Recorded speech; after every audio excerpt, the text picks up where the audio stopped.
aksiyadorlik jamiyati uchun dispetcherlik xizmati olib boriladigan axborot tizim yaratildi. Ya'ni har bitta hududdan ma'lumot olinadi. Ya'ni bu qanday ma'lumot olinadi? MCJlarda kunlik hisobot kiritilishi, qozonxonalar bo'yicha kunlik hisobotlar, avariya haqidagi ma'lumotlar kiritib boriladi.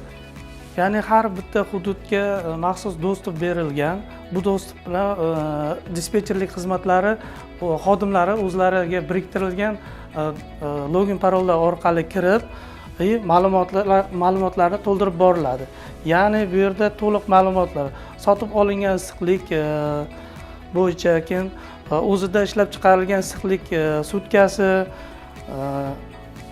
abonentlarga berilgan issiqlik bo'yicha barcha ma'lumotlar kiritilib, kunlik ma'lumotlar olinib boriladi.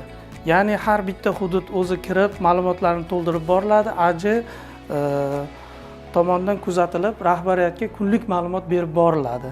Qozonxonalarimizdagi onlayn hisoblagichlarda to'liq joriy etilgandan keyin albatta bu tizimga integratsiya qilinadi va to'g'ridan-to'g'ri qancha issiqlik chiqarib berilyapti, gaz sarfi, elektr energiya, ko'mir sarflari hammasi mana shu yerda, mana shu tizimda onlayn ko'rib boriladi. Inson omilisiz to'liq kuzatib boriladi.